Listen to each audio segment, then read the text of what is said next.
It's one of our biggest challenges making sports games in general. It's just the yearly cycle.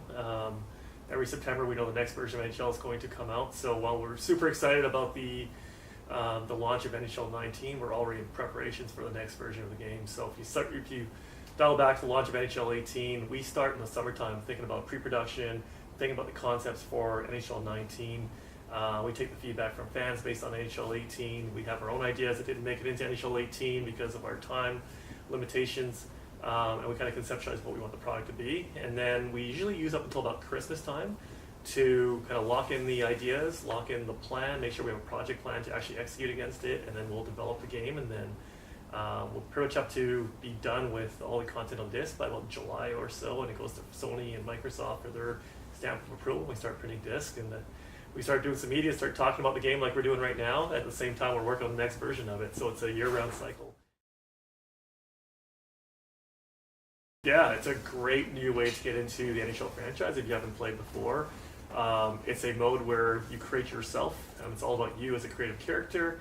We have a unified progression system. We have multiple different ways to play the game, multiple different modes to play the game. So starting with our arcade-inspired NHL 3s from last year, where you can play drop-in with your creative character and drop in with random people and play an online experience. Again, if you're just starting out, you can play in our new Pro-Am mode as well, where you can play as yourself. You play a series of different challenges that are offline, so you don't have to play against other people online. So a nice safe place to play and get familiar with the game and learn sort of the ins and outs of the game and the World of CHEL as a whole, and sort of the ways that you can customize your character. We have EA Sports Hockey League, which is sort of the ultimate team play mode that we have in the game, where you can play 3 versus 3, or you can play 6v6. It's an online team play mode where you and up to 5 of your friends can play on a single team and take on other teams from around the world.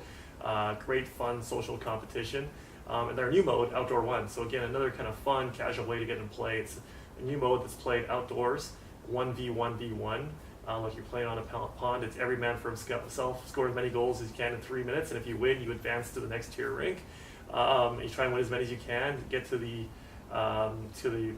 stadium rink that we have, where you try to accumulate as many wins as you possibly can, and then you crown the winner for the day. You get a bunch of progression rewards as well. So great new mode that allows you to play multiple different experiences, whether you have friends online or not online, you want to play online, you want to play offline, just a bunch of different experiences, and they're all unified together with a single progression system.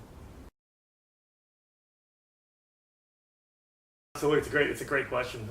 We work closely with our fans and listen to their feedback, and a large portion of our development time goes into listening to fan feedback and really just dialing in the experience, especially from a gameplay perspective.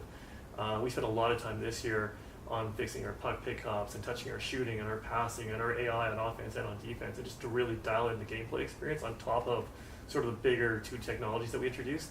But at the same time, it's also important for us to try to appeal to as many people as possible and have an inviting experience for people to come in and play the NHL franchise. And so, last year we tried to lower the barrier of entry with our arcade-inspired NHL 3s, where you didn't have to be an expert in hockey. You don't have to be an expert on the controller to come in and play and have a good time. It wasn't super serious. It was sort of a more fun take on hockey. And this year, again, we're extending that with our outdoor hockey or outdoor ones, where, again, a more casual take on hockey. You don't need to know the players because you're playing as yourself. You don't need to worry about playing with your teammates. In outdoor ones, you're playing for yourself. So it's a great new way just to get into the game itself. Yeah, it's really important for us. On the front of the box it says EA Sports NHL, but we try to capture hockey in all of its forms, all the professional leagues that we have, all the main leagues that are there from around the world. It's important that we try to get every single detail with the licensed leagues that we have correct, make sure we get the players correct, make sure that we get the ratings as accurate as possible.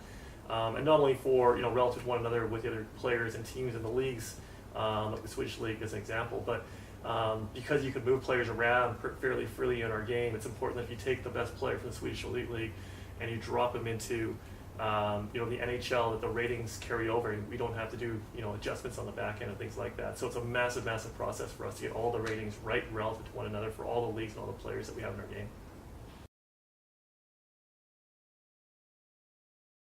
For all of sort of competitive gaming in the sports world, we're trying to figure it out, and FIFA and Madden are really leading the way right now. We took our first kind of foray into the world of competitive gaming. Very much a test and learn year for us. I think we learned a lot in terms of the appetite that there is out there from our fans to play competitively. A lot of feedback around the different experiences and what our fans believe the next experience should be and where competitive gaming should live, whether it's in the online team play space or in the versus space or in the hockey ultimate team space. So it's really opened the door to all those conversations, and now we can put our heads together and sort of figure out where we go from here. Absolutely. I mean, the cover process itself is a fun process to be a part of. And for the most part, we try to get cover athletes that reflect the product as best we can, starting with, PK Subban. And this year with the World of CHEL, we're really pushing sort of self-expression. We talk about self-expression, the guys who are pushing the limits in the world of hockey right now in terms of self-expression. PK Subban is right at the forefront. So really represents, how hockey culture is changing and kind of where we want to go with the product and where we are going with it with NHL 19. And then, as we talk about the world of hockey changing and moving towards speed, skill, creativity, that's Nylander to a T.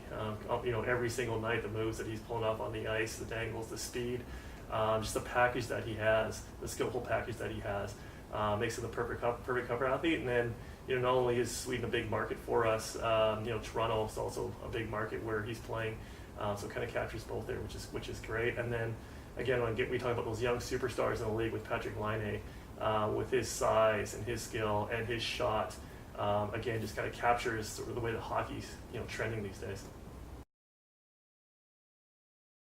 I think you do know the answer to this question. I think you know exactly what my answer is to this question. I mean, we just finished talking about this, but me personally being a Vancouver Canucks fan and getting to watch the Sedin brothers do their thing for their entire career, sad to see them retire, but they're retiring on top with unbelievable careers. And interesting timing with Pettersson coming in to the Vancouver Canucks and breaking pretty much every record there was to be broken over here in Sweden. The city's super ecstatic to have Pettersson come in and go to training camp, watch him in training camp and make the team and light up the NHL. So that's the player that I'm most excited to see in the NHL next year. But I mean, you can't not talk about Dahlen when you're talking about the great players that are coming in and the skill. When we talk about the skill and the creativity and the speed, typically that used to be the forwards. You talked about that with, but he's bringing that from the defensive end now too. And Carlson before him, these guys are really sort of innovating the game from the back end and taking it to a whole new level. So very, very excited to watch the career of Dahlen as well.